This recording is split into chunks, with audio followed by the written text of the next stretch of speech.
नरम होतो आणि त्याच्या त्या वागण्यातून ते मोठेपणा सिद्ध होते. त्याचं ते पंक्तीलाच बसतंय. एवढा मोठा माणूस म्हणजे व्हीआयपी व्यवस्था केली होती, पंक्तीलाच बसला. कमीपणा झाला का मोठेपणा झाला? माणसामध्ये बसला म्हणजे बुवा डायरेक्ट माणसात बसला. तेव्हा पत्रवळी घेतली, तेव्हा आणि घेतली तर घेतली स्वतःची पत्रवळी स्वतः गुंडाळून तेव्हा टाकून दिली तिकडे. मोठेपणा होते. लय मोठा माणूस जितकं लहान काम करेन तितकं ते लहान होत नाही, तितकं ते काय.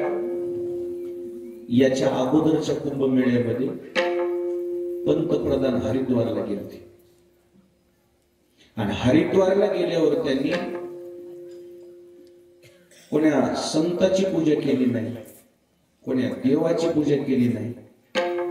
जे सफाई कर्मचारी होते, जे झाडझूड करणारे होते, स्वच्छता करणारे होते, त्या 5 जणांच्या त्या सगळ्या कर्मचाऱ्याच्या बाबतीत पंतप्रधान त्याचे पाय धुतले आणि पाय धुवून त्याची पूजा केली. का तर माझ्या नजरेत तुम्ही देव आहेत म्हणजे सफाई कर्मचारी.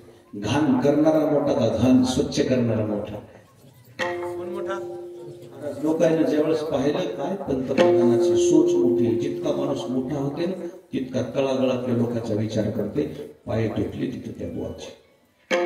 ते लोक पाय धुतावळे रडू लागले, नाही सर नाही सर. नाही म्हणजे खरे सत्काराचे खरे मान सन्मानाचे हक्कदार तुम्ही आहेत. तुमच्यामुळे ही स्वच्छता आहे. मोठं माणूस जितकं लहान काम करीन ना तितकं ते लहान होत नाही, तितकं ते काय लोकांच्या नजरेत बसते. पैठणचे शांती ब्रह्म पैठण निवासी नाथ महाराज इतकी नम्रता होती त्याच्यामध्ये. आणि त्यांचे चिरंजीव काशीला जाऊन पंडित झाले. काय झाले? पंडित. पंडित म्हणजे आमच्यातली पदवी आहे. पंडित म्हणजे परिपूर्णता. संस्कृतचं परिपूर्ण ज्याला ज्ञान आहे त्याला काय म्हणतात? पंडित. म्हणजे आताची पीएचडीच पंडित म्हणजे काय? महाराज हरिपंडित काशीला जाऊन संस्कृत म्हणजे पंडित झाले. त्याची मिरवणूक काढली हाती. कोणाची? हरिपंडित. मग तो ते म्हणजे आता मी लयच मोठा झाला. गावाकडे आले. गावाकडे नाथ महाराज रामायण घेऊ लागले. कोणतं रामायण? भावार्थ रामायण मराठीत. महाराज पंडित संस्कृत मध्ये झालेले, त्यांना मराठीची काय किंमत? काय बाबा लेता म्हणले तुम्ही, काय हे तुमचं महाग हे उतारा साळे भोळे लोक कोणाचं बसताना तुम्ही कोणाला समजत नाही. तुमच्या आपल्या पोझिशनला वागायचं. नाथ महाराज म्हणले हे लोकच मग पोझिशन आहे, दुसरं पोझिशनच नाही. नाथ महाराज स्नानाला गेले की चंद्र इंद्राय गोदावरीहून घराकडे येताना हे असे 100 लोक महागच द्यायच्या. काय दिंडीच 100 लोक घेऊनच रोज मी जेवायचे. हरिपंडित म्हणायचे तुम्ही ब्राह्मण सगळे बहुजन लोक घेऊन जेवाय बसावता. नाथ महाराज म्हणायचे कुठं जाते ह्याला काही निवाराच नाही, आपल्याजवळ आहे म्हणून यायले. रोज हरिपंडितांना नाथ महाराजाला छेडायचं. भोळे हे असे हे तसे हे. एक दिवशी तर हरिपंडित म्हणले बाबा काय तुम्हाला काय लक्षात यायले का नाही? म्हणले काय?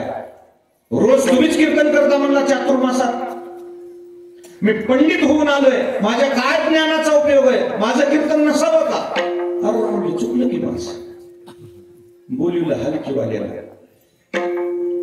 दौडी दिली. उद्या नाथ महाराजांचे चिरंजीव हरिपंडित यांचं कीर्तन होणार आहे. पाळण्यात लेकूर राहिलं नाही. नाथ महाराजांच्या वाड्यात भडडड लोक कौतुक बघायला. कोणाचं कीर्तन? हरिपंडित संस्कृत शिकून आले. आपल्याला काय कळायचं नाही. बघावं तरी का आहे. हरिपंडित सुरू झालं कीर्तन की ना पहिल्या शब्दातच सुरुवात केली. ज्ञान म्हणजे काय हे का असं का म्हणले आमच्या बाबासारखं? सगळे कीर्तनला बसलेली माणसं म्हणले हरिपंडित कच्चा आहे. कच्चा आहे. अर्धे लोक दुसऱ्या दिवशी असल्या अभिमानी कीर्तन करायचं. कीर्तन न कर म्हणले हरिपंडित नाथ महाराज कुणीकडे म्हणजे मवाळ काय प्रेम, काय दया, काय शांती, काय माया, काय अर्ध्या दुसऱ्या दिवशी गाय, तिसऱ्या दिवशी 25% राहील. 2-4 दिवसाला तर कीर्तनाला माणसंच नाही, 2-3 भजनी हरिपंडित एकटेच.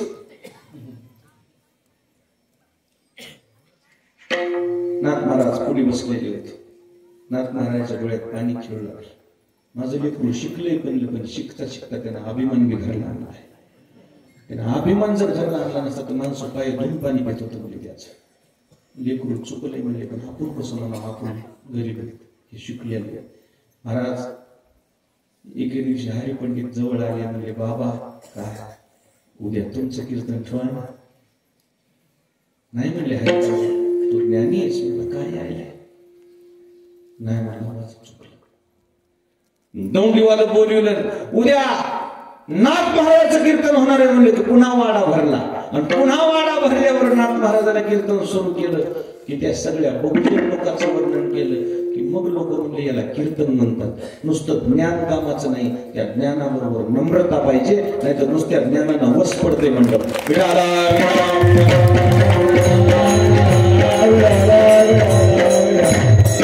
जितका अहंकार आला तितके माणसं तुमच्यापासून लांबतात. कोण कोणाला कमी आहे? जितके तुम्ही नरम आहे जितके नम्रता माणसं जवळ येते. आणि म्हणून जेवढा लहानपणा तुमच्या जीवनामध्ये कमीता येईल तेवढा कमवा. आज घरी गेले तर तुम्हाला स्वप्न सुद्धा दुसरे पडू नये. कोणते स्वप्न पडावं? मी लहानपणी कसा होतो हेच स्वप्न पडावं. मोठे व्हायच्या नादात जाऊच नका. तुला साखर खायची असेल तर काय होऊन साखर खाव? मुंगीला साखर खायला मिळते. तिला काही कुलपात जरी ठेवलं तरी साखरला मुंगीला कोणी तुम्ही तिथं रोखू शकत. आणि म्हणून लहानपण देवा मुंगी साखरेचा रवा.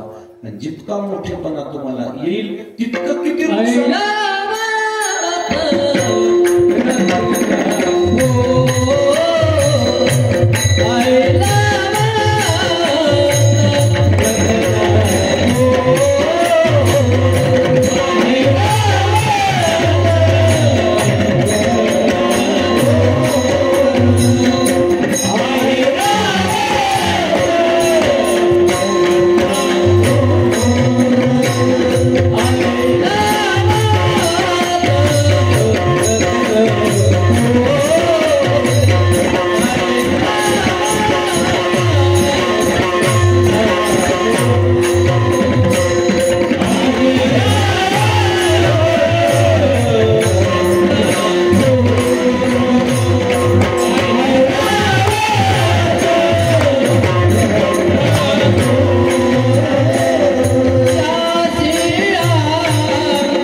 ऐरावत म्हणजे रत्न हे. ऐरावत हे एक हत्तीचं नाव आहे. ज्या हत्तीला 7 सोंडी. इंद्राचं वाहन आहे हत्ती, त्याचं नाव का ऐरावत. 7 सोंडीचा हत्ती आहे. एवढा मोठा बलाढ्य हत्ती. तर त्या हत्तीच्या मस्तकावर 1 रुपया एवढी जागा. एवढी 1 रुपया एवढी जागा. माणसाच्या जिभी इतकी नरम असते. जीभ कशी नरम आहे? तिथली कुठं? मस्तकावर. जे मस्तकावर बसलेला माहूत आहे, माहूत त्याला काय म्हणतात? त्याच्या हातामध्ये एक असं लोखंडाचं असं इतकं किरसूळ टाईप एकच शिंग असते, त्याला तीन नाही किती, त्याला अंकुश म्हणतात, अंकुश. त्या ऐरावत एवढा मोठा हत्ती पण जागेवर थांबतोय, जसं घोडं जागेवर थांबतोय काय वडल्यावर, बैल जागेवर थांबतोय काय वडल्यावर. काय काय बैल येशनीला कवळे राहतात जागेवर, काय काय येशनीला बी कवळे नाही. समजलं नाही तुम्हाला. विठाला गाठलं तर तोडतेच, मूर्ख तर तोडतेच. काय तोडायले, महाग सरकून येसन तोडायला, सरकत सरकत महाग सरकत यशनीचे दोन तुकडे करते. असे पक्कड बैल आहेत गावगाव. नाही समजलं सोडून द्यायचे. ऐरावत नावाचा हत्ती तुम्हाला वाटत असेल त्याला लगाम नाही, त्याला येसन नाही, त्याला गाठलं नाही, कशाच्या जीवावर चलते की कसं ऐकते की कसं ऐकते. वरी जे मस्तकावर बसलेला माणूस आहे त्याच्या हातात का अंकुश आहे. इतका मोठा हत्ती तुम्हाला वाटत असेल एवढा मोठा हत्ती म्हणजे काय बाबा ताकद आहे रे बाबा, पण मार कुठे, मार कुठे. त्याशी अंकुशाचा मार. जितका माणूस मोठा झाला त्याला तितक्या इजा असतात, फक्त त्याला त्याच्या जखमा दाखवता येत नाही, म्हणूनच त्याला मोठं म्हणते.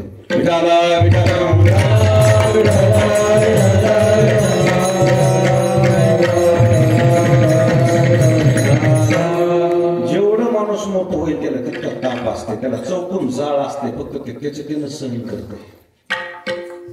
त्याला माग आड आणि पुढं वीर होती. मोठ्या माणसाला का नाही कुठेही गेलं तर त्याची फजिती आहे. त्याला मोठाडपणा इतका अवघड आहे. त्याला बाजारात जर गेलं ना केळाचं डझन आणल्यावर घरचे माणसं त्याला देतात का आपणच खातील.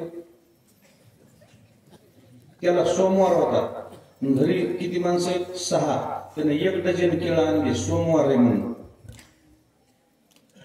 हे घरचे जे 6 माणसं आहेत ना, 1 डझन केळं किती घेतले ते मोजून 2 गट गट खाऊन घेतले आणि ते नुसतं बघू लागला. तरी त्याची बायको म्हणजे अरे दादाला सोमवार एखादा द्या की, दादा तिथंच खाल्ले असते. आता मोठ्या माणसाला बाजारात केळं खाला, त्याला दातावर जीभ सुद्धा आणता येत नाही. काय करा मला, लेकरं खाली कसं म्हणा, लेकराच्या तोंडचं गटगट गिळते, ते दुःख गिळते, फक्त दुःख. त्याला म्हणता येत नाही. मोठं पण जितकं आले तितकं अवघड आहे. दिसतंय चांगलं पण काटेरी मुकुट आहे ते, काटेरी.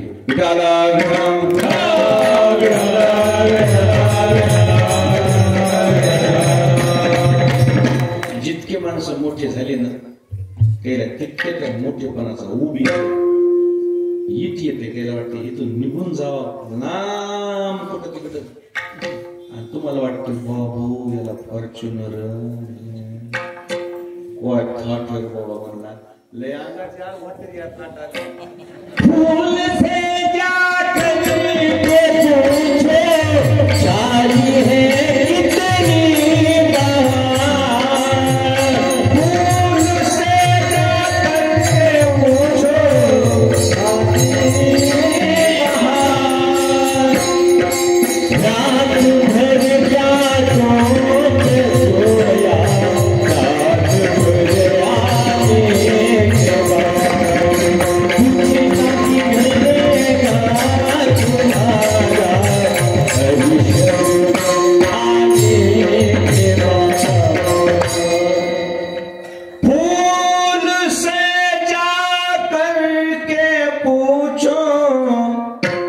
चारी बहार, रात भर जागो के सोया रात भर फुललेली दिसती. काय फुलं आहेत, त्या फुलाला जाऊन विचारा ना काही त्रास आहे का, ते मला रात्रभर काटे टोचतील बाजूला. तुम्हाला फुललेली फुलं दिसतील, काटे कुठे दिसायले.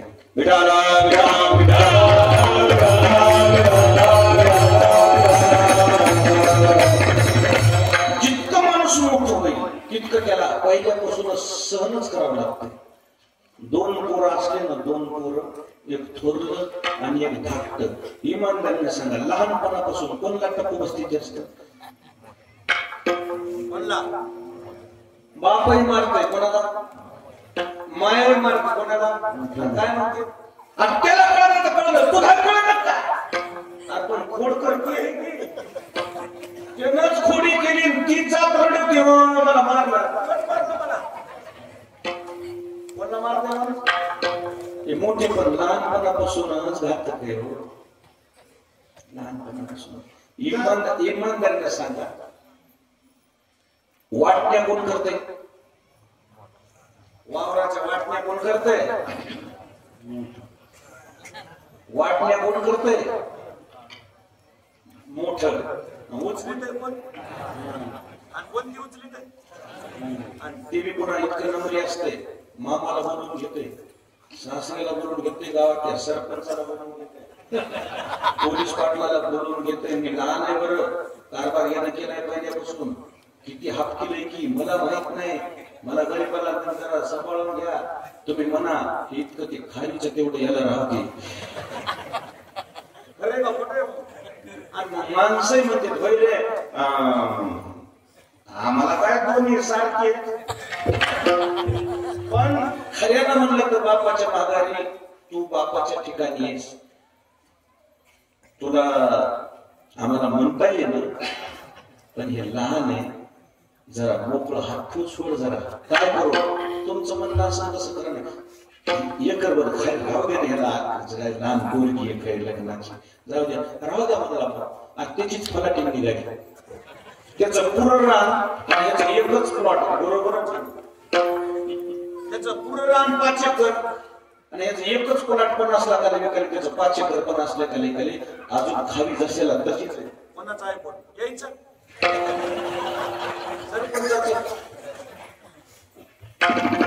तो जरा गै खाली तर काय वाटे म्हणाले, दादा तुला दुनियादारी कळते, तुला कारभार करायचं कळते, याला काहीच कळत नाही.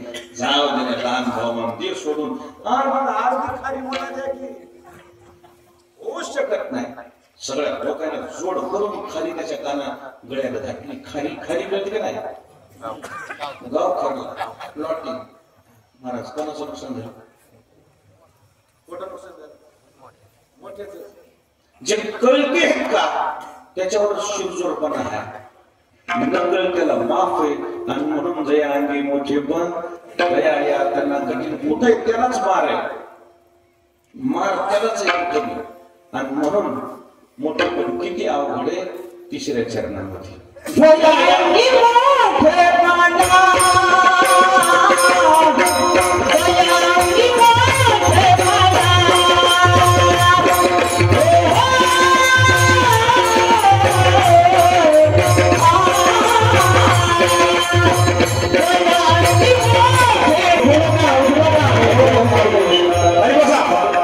सूचना सांगणार आहे तर 2 मिनिटं बस. काय बसा लहानपणा घ्या जरासा,